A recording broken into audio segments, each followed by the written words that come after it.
Hello everyone, welcome to learn civil square. मैं हूं आपका दोस्त और होस्ट रवि, और आज हम डिस्कस करेंगे महात्मा गांधी से पूछे जाने वाले सारे इंपॉर्टेंट क्वेश्चन और उसका फैक्ट भी बताऊंगा। सो चैनल को सब्सक्राइब कर लें और बेल आइकन दबा लें, जिससे नेक्स्ट टाइम जब भी अपलोड करूंगा तो आपको नोटिफिकेशन मिलती रहे। So let's get started. पहला क्वेश्चन, असहयोग आंदोलन के बाद महात्मा गांधी जी पर हुए मुकदमे की सुनवाई के दौरान जज कौन था? तो इसका राइट आंसर हो जाएगा जज आर एस ब्रूमफील्ड था। ठीक है, तो असहयोग आंदोलन की बात करते हैं। असहयोग आंदोलन स्टार्ट कब हुआ था? 4 सितंबर 1920 को। कुछ बुक में दूसरा भी डेट होता है। ठीक है, तो सितंबर 1920 में स्टार्ट हुआ था और खत्म कब हुआ था? 11 फरवरी 1922 को। कहीं कहीं 12 फरवरी 1922 भी लिखा हुआ होता है, तो एग्जाम में जिस अकॉर्डिंग ऑप्शन रहेगा तो उसके अकॉर्डिंग हम टिक करेंगे। तो 11 फरवरी 1922 को ये खत्म हो गया था, और खत्म हुआ था, चौरी चौरा कांड हुआ था, उसके वजह से महात्मा गांधी ने इसे वापस ले लिया। चौरी चौरा कांड कब हुआ था? 1922 में। 1922 में 5 फरवरी को हुआ था।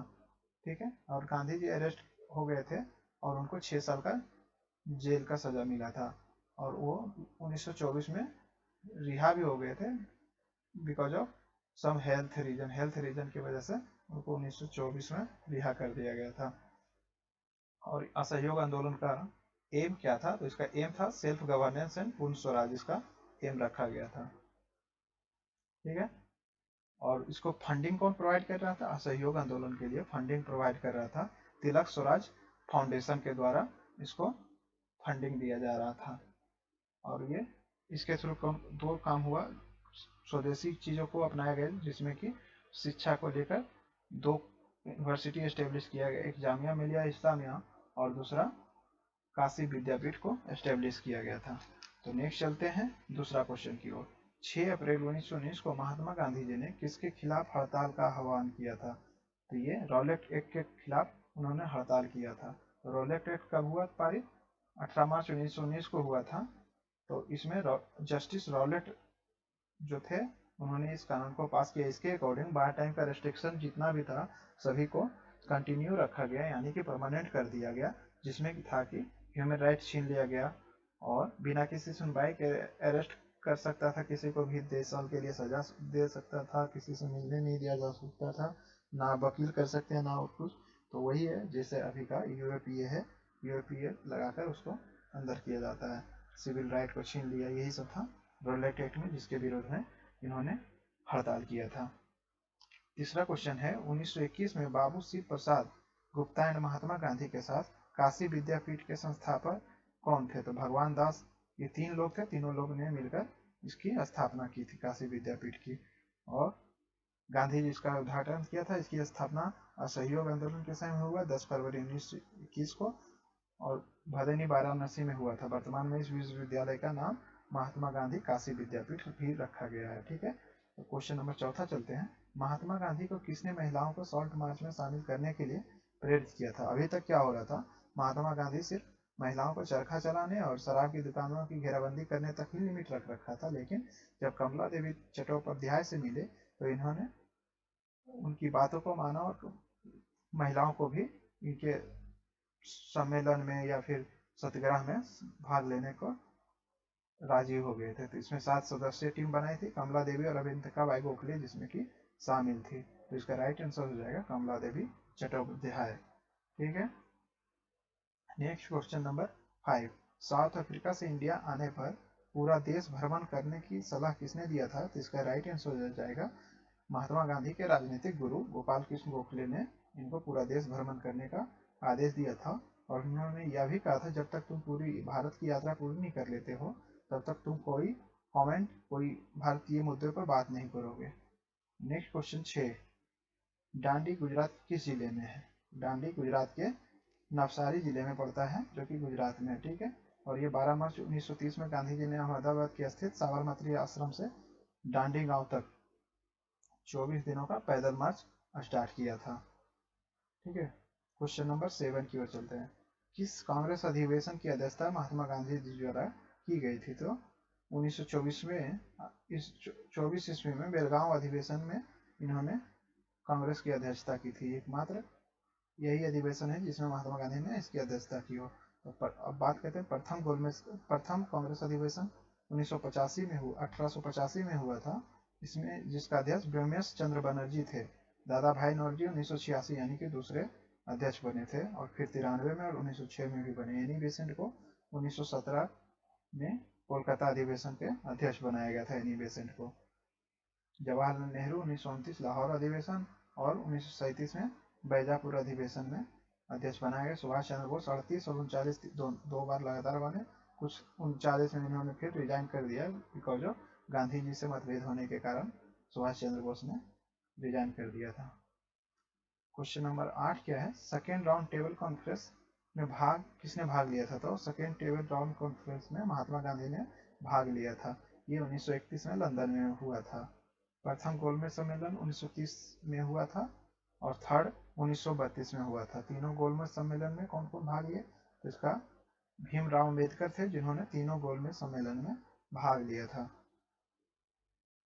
महात्मा गांधी ने किस घटना के बाद असहयोग आंदोलन वापस ले लिया था? तो चोरी चोरा कांड होने की वजह से उन्होंने असहयोग आंदोलन वापस ले लिया था। 4 फरवरी 1922 को गोरखपुर के जिले में चोरी चोरा नामक स्थान पर पुलिस के एक जुलूस को रोकने के फलस्वरूप क्रोध में आकर थाना में आग लगा दिया था लोगों ने, और 21 पुलिसकर्मी की मृत्यु भी हो गया था और प्रभावित हुए, और उन्होंने 12 फरवरी 1922 को बरेली में हुई कांग्रेस की बैठक में असहयोग आंदोलन को समाप्त करने का निर्णय लिया, जिससे कि मोतीलाल नेहरू खुश नहीं थे और उन्होंने बाद में स्वराज पार्टी की स्थापना किया था।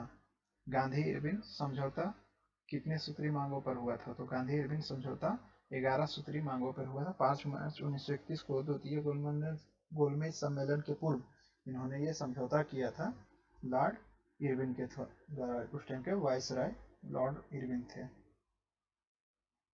और नेक्स्ट क्वेश्चन 11 है, 1931 में गांधी इरविन समझौते में क्या क्या मुख्य बिंदु था? तो 5 मार्च 1931 को लंदन में हुआ था। इसमें 11 सूत्रीय मांग पर आधारित था। हिंसा के आरोपियों को छोड़कर बाकी सभी राजनीतिक बंदियों को रिहा करना था। भारतीयों को समुद्र के किनारे नमक बनाने का अधिकार दिया गया। आंदोलन के दौरान त्यागपत्र देने वाले को फिर से बहाल किया गया। आंदोलन के दौरान जब संपत्ति वापस की जाए, भारतीय अब शराब तथा विदेशी कपड़ों की दुकानों के सामने धरना देने को स्वतंत्र थे। कांग्रेस की ओर से गांधी जी ने सवैतनिक अवज्ञा स्थगित कर सेकेंड गोलमेज सम्मेलन में भाग लेना स्वीकार किया और कांग्रेस ब्रिटिश शासन का बहिष्कार नहीं करेगा। इनमें एक और पॉइंट था। गांधी जी पुलिस की जातियों के जांच की मांग छोड़ देंगे। ये सभी पॉइंट थे गांधी इरविन समझौता में। नेक्स्ट क्वेश्चन नंबर 12 है, महात्मा गांधी और जिन्ना के बीच में वार्ता टूटने पर कौन सी समिति गठित की गई थी? इसका राइट आंसर हो जाएगा सप्रू कमेटी। सप्रू कमेटी उन्होंने इन दोनों की वार्ता टूटने पर गठित किया गया था। 9 सितंबर से 27 सितंबर 1944 तक गांधी जी ने जिन्ना के निवास स्थान पर गोपालचारी योजना के आधार पर समझौते की कोशिश की, लेकिन ये सफल नहीं हुए थे। तो इसके लिए सम्मेलन तदनुसार तेज बहादुर सप्रू की अध्यक्षता में एक समिति गठित की थी। और नेक्स्ट क्वेश्चन है 13, मोहनदास करमचंद गांधी को महात्मा अफ्रीका ने बनाया, यह कथन किसका है? तो राइट आंसर हो जाएगा चंद्रन देवासेन। और जब नेल्सन मंडेला ने उन्होंने भी कहा था, आपने हमें मोहनदास करमचंद गांधी दिया, B return as Mahatma Gandhi, और हमने आपको महात्मा गांधी रिटर्न किया। ठीक है। नेक्स्ट क्वेश्चन से पहले गांधी जी व नेम महात्मा कौन दिया गया उनका नाम? तो रविन्द्रनाथ टैगोर के द्वारा दिया गया था। और फादर ऑफ द नेशन किसने बोला था पहली बार? तो सुभाष चंद्र बोस ने फादर ऑफ द नेशन का उपाधि महात्मा गांधी को दिया था। और महात्मा गांधी ने अफ्रीका से इंडिया कब लौटा? तो 9 जनवरी 1915 को, और उसी दिन 9 जनवरी को ही every year we are celebrating NRI day celebrate करते हैं। नेक्स्ट क्वेश्चन 14, गांधी जी के अनुसार 7 सामाजिक बुराइयां क्या क्या है? सिद्धांत रहित, इसका आंसर हो जाएगा सिद्धांत रहित राजनीति, परिश्रम रहित धनोपार्जन, विवेक रहित सुख, चरित्र रहित ज्ञान, सदाचार रहित व्यापार, संवेदना रहित विज्ञान, वैराग्य विहीन उपासना। ये सभी सामाजिक बुराइयां हैं according to Gandhi ji. Question number 15 है, बहुरूपी गांधी पुस्तक के लेखक कौन है? तो इसका राइट आंसर हो जाएगा अनु बंदोपाध्याय।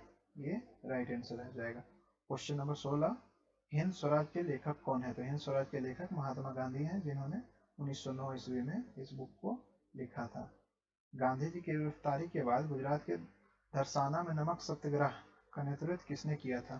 तो जब गांधी जी गिरफ्तार हो गए थे, अब्बास तैयब जी और सरोजनी नायडू ने दोनों मिलकर ने इस धरना को, नमक सत्याग्रह को कंटिन्यू रखा था। क्वेश्चन नंबर 18, दक्षिण अफ्रीका से वापस आने के बाद गांधी जी ने किस यूनिवर्सिटी की ओपनिंग सेरेमनी में भाषण दिया था? तो इसका राइट आंसर हो जाएगा बनारस हिंदू यूनिवर्सिटी। इसमें गांधी जी ने भाषण दिया था ओपनिंग सेरेमनी में। बीएचयू के संस्थापक कौन कौन थे? मदन मोहन मालवीय, एनी बेसेंट, रामेश्वर सिंह, सुंदरलाल, ये सभी बीएचयू के संस्थापक थे। क्वेश्चन नंबर 19 की बात करते हैं। महात्मा गांधी ने ब्रिटिश हुकूमत द्वारा किसानों से जबरदस्ती नील की खेती करवाने के विरोध में कौन सा आंदोलन शुरू किया था? तो ये बिहार के चंपारण जिले में 1917 में चंपारण सत्याग्रह स्टार्ट किया था। इसमें गांधी जी ने नेतृत्व किया था।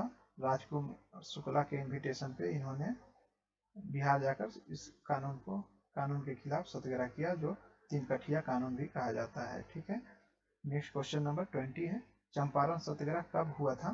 तो अप्रैल मई 1917 को स्टार्ट हुआ था, जो महात्मा गांधी लीड कर रहे थे और राजकुमार शुक्ला के द्वारा बुलाए गए थे महात्मा गांधी ने। नेक्स्ट क्वेश्चन नंबर 21, करो या मरो का नारा किसने दिया था? तो करो या मरो का नारा महात्मा गांधी ने 1942 में भारत छोड़ो आंदोलन के टाइम में दिया था, जिसका कुछ लोगों ने गलत मतलब निकाला और करो या मरो बहुत हिंसात्मक भी हो गया था। ठीक है। और ये 8 अगस्त 1942 को मुंबई के ग्वालियर टैंक मैदान में अखिल भारतीय कांग्रेस महासमिति ने भारत छोड़ो आंदोलन का प्रस्ताव पारित किया था। क्वेश्चन नंबर 22 में है, गांधी जी ने दक्षिण अफ्रीका में रहते हुए कौन सा अखबार जारी किया? तो दक्षिण अफ्रीका में रहते हुए गांधी जी ने इंडियन ओपिनियन स्टार्ट किया था, जो 1903 में पब्लिश होना शुरू हो गया था। और क्वेश्चन नंबर 23, 1909 में महात्मा गांधी ने कौन सी पुस्तक लिखा था? तो अभी बोला था हिंद स्वराज, अभी यहाँ उल्टा क्वेश्चन है। उस टाइम था हिंद स्वराज कब लिखा गया, और ये हिंद स्वराज 1909 में लिखा गया है। 1924 सॉरी,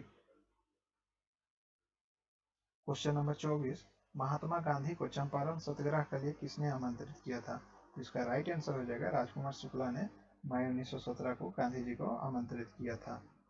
क्वेश्चन नंबर 25, जब भारत आजाद हुआ था उस समय गांधी जी कहाँ थे? तो इसका राइट आंसर हो जाएगा वो कोलकाता में 15 अगस्त 1947 को थे। उस टाइम हिंदू मुस्लिम में जो दंगे हो रहे थे उसको रोकने की कोशिश कर रहे थे, कोलकाता में रहकर उन्होंने धरना देकर। क्वेश्चन नंबर 26, महात्मा गांधी के राजनीतिक गुरु कौन थे? तो गोपाल कृष्ण गोखले को राजनीतिक गुरु माना जाता है महात्मा गांधी का। क्वेश्चन नंबर 27, पूना पैक्ट किसके मध्य हुआ था? तो इसका राइट आंसर हो जाएगा डॉक्टर भीमराव अंबेडकर और गांधी जी के बीच पूना पैक्ट हुआ था, जो यरवदा सेंट्रल जेल में 24 सितंबर 1932 को हुआ था। इसके अकॉर्डिंग समझौते में दलित वर्ग के लिए पृथक निर्वाचन मंडल को समाप्त कर दिया गया और दलित वर्ग के लिए आरक्षित सीटों की संख्या प्रथम प्रांतीय विधान मंडलों में विधानसभा में 78 से बढ़ाकर 147 और केंद्रीय विधायिका में कुल सीटों की संख्या 18% कर दिया गया था। तो ये था पूना पैक्ट, जो पुणे के यरवदा जेल में महात्मा गांधी और डॉक्टर भीमराव अंबेडकर के बीच हुआ था। तो ये था आज का हमारा गांधी जी पे क्वेश्चन। अगर ये वीडियो आपको अच्छा लगा हो तो प्लीज़ इसे लाइक करें, सब्सक्राइब करें और बेल आइकन दबाएं, जिससे नेक्स्ट वीडियो बनाने से आपको नोटिफिकेशन मिले। So thank you very much.